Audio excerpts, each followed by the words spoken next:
सबसे पहले तो अगर हम संविधान की बात करें भारत के, दो तरह के नेता भारत में हैं। एक आदरणीय प्रधानमंत्री श्री नरेंद्र मोदी जी जैसे, जिन्होंने संविधान की मूल भावना को जिया है।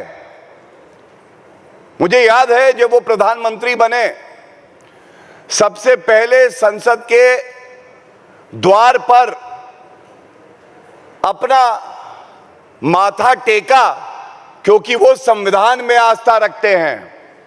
और दूसरे वो हैं जिनको भारत ने नेता प्रतिपक्ष की जिम्मेदारी तो दी है, वो संविधान हाथ में तो लेके चलते हैं, लेकिन अगर उनसे पूछिए कि संविधान के अंदर क्या है, तो नील बटा सन्नाटा है। उनको यह भी नहीं पता कि अंदर क्या है। और ये क्यों है? पहला अनुच्छेद 1 कहता है, India that is Bharat.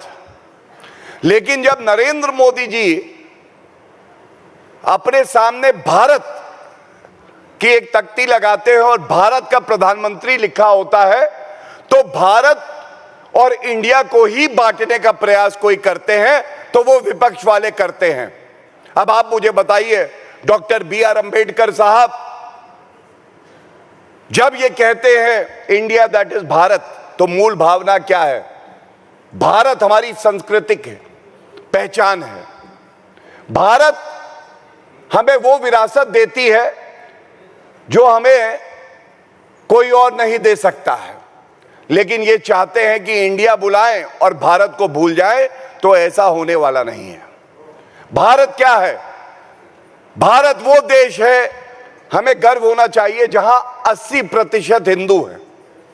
80% Hindu बहुसंख्यक हैं, लेकिन सहिष्णुता तो देखिए। वो कहते हैं कि हमारा देश पंथ निरपेक्ष होगा, यहां हर धर्म का व्यक्ति अपने धर्म का पालन कर सकता है। पूरे विश्व में आपको कोई देश ऐसा नहीं मिलेगा जहां बहुसंख्यक कहे कि हम पंथ निरपेक्ष रहना चाहते हैं।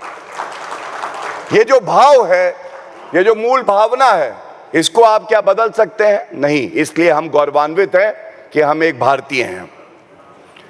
हमें नहीं भूलना चाहिए कि सबसे बड़ा लोकतंत्र पूरे विश्व में कोई है तो भारत है। 140 करोड़ भारतीय ये बनाते हैं हमारे भारत की पहचान को।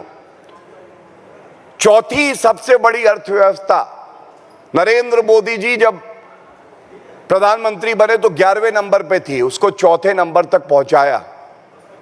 चौथे, पांचवें, छठे करेंसी फ्लक्चुएट होती है। और तथ्यात्मक रूप से मैं कभी गलत नहीं रहना चाहता हूं, तो मैं बता दूं कि हम वो भी दिन आएगा कि पूरे विश्व में नंबर 1 की अर्थव्यवस्था होंगे, क्योंकि हमारे पास जो खजाना है 140 करोड़ भारतीयों का, उनका जो शौर्य है, उनकी जो काबिलियत है, उसको कोई अगर निखार रहा है तो वो आदरणीय प्रधानमंत्री श्री नरेंद्र मोदी जी हैं। मैं एक बात और आपसे साझा करना चाहूंगा। छोटा सा सिपाही हूं भारतीय जनता पार्टी का। मेरे देश के प्रधानमंत्री श्री नरेंद्र मोदी जी, मुझे गर्व है इस बात का कि श्री नरेंद्र मोदी जी आज पूरे विश्व में सबसे सम्मानित नेता हैं। पूरा विश्व उनकी तरफ देखता है। अगर विश्व संकट आता है तो लोग कहते हैं मोदी है तो मुमकिन है, जैसे हम कहते हैं।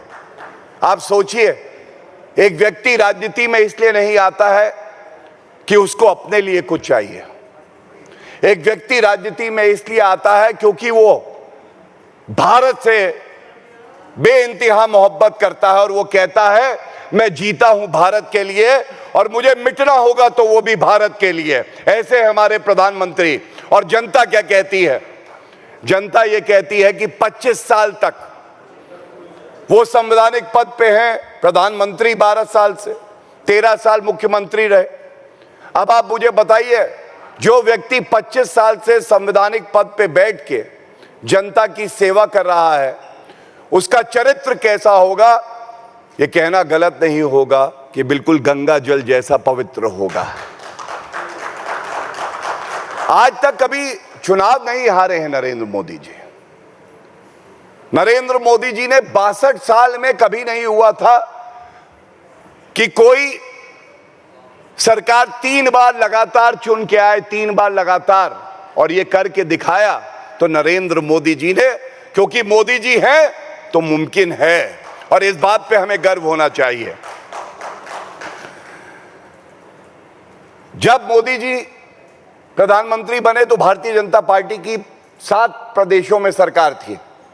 आज 22 प्रदेशों में हमारी सरकार है।